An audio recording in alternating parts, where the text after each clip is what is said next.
All right, so Ryan and I were going through this a bit, and we've decided that lessons from the hacker front lines were a little bit dirtier than we had hoped for, kind of messy up there. So we're changing gears a little bit. We're doing lessons from hacker shower time today. Just not a lot more cleaning that needs to happen. But before we dive into the meat of things, I really wanted everyone to appreciate just what they were missing today by coming into our lovely talk here. I think I recognize one of those guys. Who is that? Oh, it's Tavis on the beat. Hey, Tavis. Oh.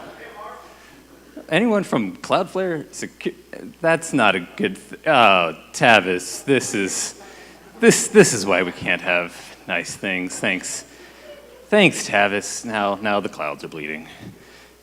I really wanted to talk about this for a second, and Chris, if you saw his talk yesterday, set this up perfectly. We spend so much time in the security industry laughing at single vulnerabilities, and we really enjoy making a much bigger deal out of things than they should be. And it is so critical for all of us to realize that these vulnerabilities exist everywhere. There is not a single organization out there that hasn't had a vulnerability of this type. And instead of focusing so much on single isolated failure, we should spend a lot more time looking at the successes that come out of incidents like this and celebrating a bit more than we do. So let's talk about that for a second. Let's actually look at what happened during this failure at a bit of a brief high level. So that tweet comes out from Travis. 20 minutes later, he's in touch with the Cloudflare security team. 47 minutes later, the bulk of the vulnerability has been resolved, worldwide remediated. Within 7 hours, it's completely patched and deployed. There is prompt, thorough, thoughtful communication throughout this entire process, not just with Tavis and the researcher who submitted it, but the broader community as well. And they followed up with a very detailed postmortem, not just on what took place, but what you can learn from it, more importantly, what they learned from it, and what's going to be done to iterate and improve upon the security of the application more so than it was before. All in all, pretty fucking great. Not a lot that you could have done better during this. And any one of us who is sitting around thinking of the mindset of how could a developer have made that mistake, how could this have happened in the first place, is just fundamentally thinking about this the wrong way. We all have to expect that vulnerabilities like this exist, and what really separates the very horrible security disasters from the ones that actually turn out pretty good is efficient response to those vulnerabilities. It's also tempting to think of this as a bit of a one-off, like, oh, of course it was 7 hours because it was Tavis and it was a big deal and they scrambled people together to do this, but you're not ready for this if it just happens sporadically, if it is a one-off incident. Cloudflare is one of the few organizations on the planet that actually publishes their response efficiency.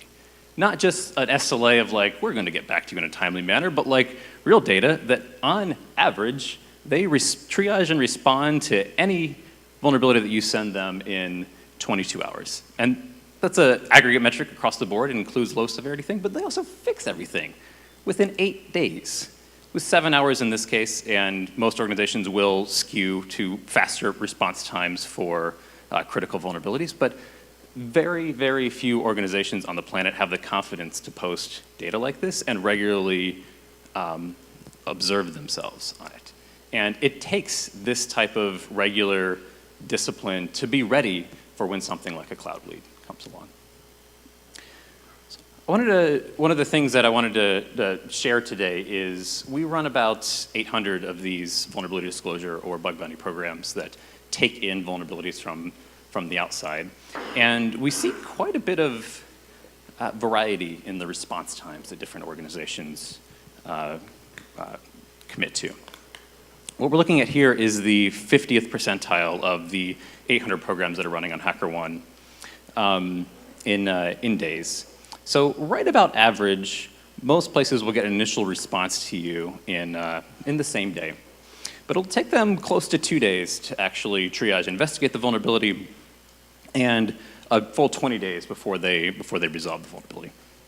But if we look one quartile down from that, of the bottom 25th percentile, and this is still several hundred security teams out there, they take 4 days to even acknowledge that a vulnerability report's come in, a full week to assess the impact of it and start working on a fix, and about 2 months to resolve it. Speaking to our friends over at Cloudflare here, if you go to the top quartile, it drops down even further. The top quartile of security programs running on HackerOne will respond to an external finder in under 4 hours. They will triage and assess the vulnerability in under 11 hours and have it fixed by the end of the week, 4 days. It's hard to underscore how impressive this is. Doing this day in, day out regularly for every vulnerability that you find is an incredibly challenging task, and one of the things that will get some of the most important security maturity changes into your organization. But the basic takeaway from that is that hackers are going to find vulnerabilities. You're not going to prevent major incidents by fixing all of the vulnerabilities. While that's nice, you have to deal with the inevitable reality that those vulnerabilities are going to exist and that effective response is going to set you apart from people who don't have effective response. And that starts with an open door policy. If you don't have one of these yet, Katie Masoris will help you out here. Tons of great language on it. But it's also the first question that Google asks you. If you're a vendor and you want to do business with Google, the very first question they ask you is, do you have an easily discoverable way to report security vulnerabilities in your systems? If you say no, you're probably not getting through the procurement process at Google.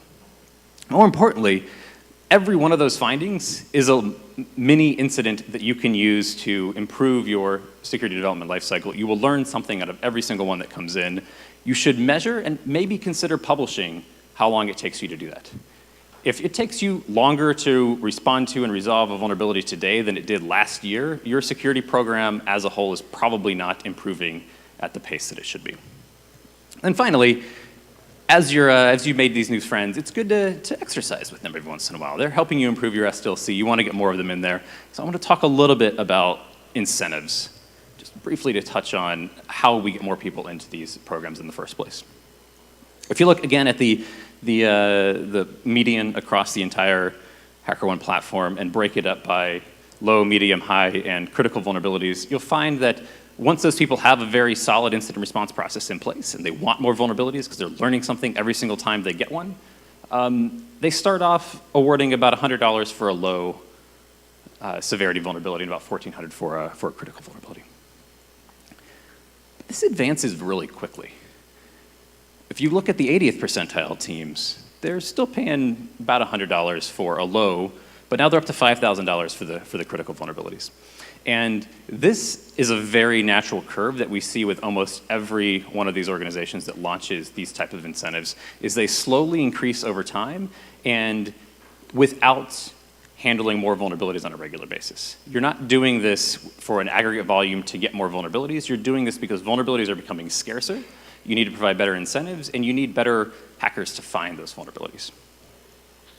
If we go up to the 95th percentile, it goes up to $9,000. The top 1% of programs of bounty programs out there pay about $15,000 for their definition of critical vulnerabilities.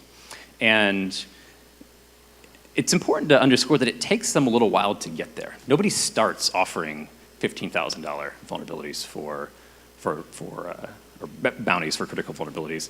You get there over time as you gain confidence in your ability to respond to those vulnerabilities, and you start having a baseline for just how scarce they are.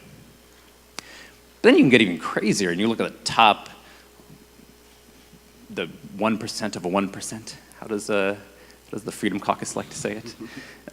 Those organizations that have been continually investing in bounties over time repeatedly, it gets to the point where vulnerabilities are so scarce and their teams are so hungry to learn about additional vulnerabilities that they start offering pretty crazy bounties to do it. It's not an accident that this presentation's on a Chromebook today. Before I hand it over to Ryan, I wanted to give one last plug in every presentation that I do. One of the cool aspects that comes out of this is as organizations gain more confidence in their incident response, they start being a lot more transparent about how that response went and what it was. So on HackerOne, when both the finder and the company agree to disclose a vulnerability, it's there shared with all of you. There are about 3,500 vulnerabilities where you can look at real-world incident response from here was a vulnerability, here's how it came in, here's how the organization responded, here's what the mitigation was, and the community votes on these. So if you're interested in seeing what this actually looks like in practice and your organization doesn't do it yet, or you just like looking at vulnerabilities and laughing at them as we all enjoy even when we don't admit it, check this out. All right, thanks Ryan. Thank you, Alex.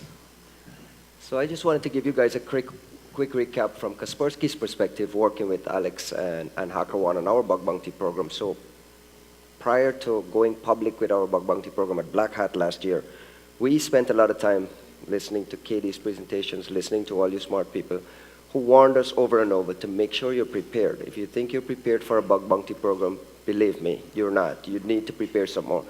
So we spent, even before launching at Black Hat, we spent time in a pilot program with HackerOne, quietly, under the radar, working through it so we could understand what kind of resources we needed to apply to triage bugs, and what kind of resources needed to be applied when bugs came in, how, would it be chaotic, do we need to make changes, and so on. So while we were part of this pilot program, private pilot program, this happens. And it's interesting that we both started with a Tavis tweet, but I mean, there's a lot of companies dealing with this today. So this happened on September 4, 2015, on a Friday afternoon at like 4 p.m. Moscow's asleep. Saturday morning, I can't reach anyone. Anyway, and then he's added this, as bad as it gets. So we, thanks to having a pilot program and having our preparations in place, we were able to respond to this very, very quickly and had Tavis, within 2 days, write a blog post that we had record-breaking response times. Usually when Tavis tweets, in the industry, PR departments kind of run for cover. This is the head of our PR department with Tavis at our Black Hat launch party. So this was thanks to you guys stressing the importance of being prepared. This was not because it was Tavis or it was Twitter and it was a lot of noise. It was because we had already ran through the pilot program, had been prepared, and we had like a checklist of things to go through to make sure we were getting a patch out, tested, and deployed. Luckily, we were able to use automatic updating to get everything out, and it wasn't a scramble to get people to apply the patches. But good story, and I think it's a lesson for the folks here that if you're going to do a bug bounty program, make sure you're prepared and make sure you're applying resources. And if you plan to have 3 guys do triaging, think about adding a 4th, because it's important. It's important to get the kind of results that you want. So at Black Hat, we launched a 6-month program with HackerOne with 3 products in scope. Information on it is available at the URL. So we added our Kaspersky Internet Security, Endpoint Security, which is our 2 flagship products, and we were asking for RCE, local privilege escalation bugs, or any other bug that would compromise user data. That was it. That's kind of the scope, 2 products and 3 bug classes. In total, over the 6 months, we got 146 reports, but only 22 vulnerabilities were in scope. And again, this comes back to making sure you're properly prepared. We got a lot of web vulnerabilities. They were out of scope, and we didn't pay bounties, but they're legitimate vulnerabilities that we had to fix. And we have a simple policy. If there's a vulnerability out there, we want it. We believe that our software is better tomorrow because of bug finders. We believe that a tweet from Tavis is good news for us because it makes our software better and stronger tomorrow. But anyway, the point here is you're going to get a lot of things out of scope. You're not going to be able to help it, so be prepared. Tavis is now beating up on password managers, LastPass, and some of the other guys are taking a beating now, public beating on Twitter. He again beat us to the punch because we have just prior to all this LastPass stuff, we added our password manager to the program. So this is a bit of news. We just added Kaspersky Password Manager 8 to an extension of the program. So we'll be extending for another 6 months. We're adding one new product, and over the course of learning from what we found, learning from the kinds of bugs we were getting and payouts and so on, we're also increasing the price of our bug bounties from $2,000 to $5,000. We know for remote code execution bugs, we know they're there. We're not under any. We didn't get any RCE bugs over the 6 months. But we know they're there. It's software, they exist. We want them through the work of these guys helping us to understand maybe you need to move pricing to get a new set of eyeballs there, to get a higher level of researchers to look at it and so on. So for the next 6 months, we're going to be testing again a higher price for remote code execution bugs. That's a little bit about what we learned over 6 months. Again, I would stress to you, if you're considering a bug bounty program, work with your partner to understand pricing, work with your partner to understand the types of bugs you need, and understand you're going to get stuff out of scope. Make sure you're prepared, and prepare some more, and prepare some more. And I think with that level of preparation, you can get to the point where a tweet from Tavis or someone publicly saying something is a good thing. It's not a bad thing. So thank you very much.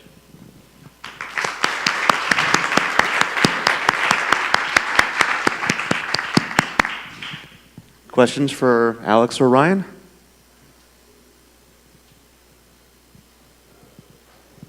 Do you pay for the out of scope? We don't. We thank the researchers, and we try to continue working with them on some other things. We're not paying bounties for them, but maybe we'll get there. Right now, we just have these 3 in scope. Should we pay for out of scope things? Absolutely not. Say that again. Rewarding bad behavior. I see. But it's not bad behavior. We want it. We want these out of scope bugs. It's gotcha. See? If you continue to not get RCEs, Say again. if you continue to not get RCEs, will you continue to go up in price? It depends. It depends on if we believe that will help, or if we believe if pricing is determining. If we believe in consultation with these guys that moving the price will possibly attract the type of people who are, one, capable of finding that or interested in giving it to us through a bug bounty program, of course.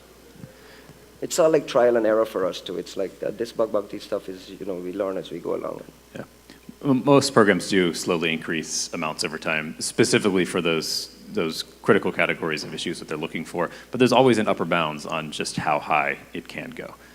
Sooner or later, if you're offering $1 million bounties for RCEs in Kaspersky, most Kaspersky developers are going to wonder if they should, what they should be doing as for their day job. One more quick one? No? All right, thanks, guys. Thank you guys. All right, thank you.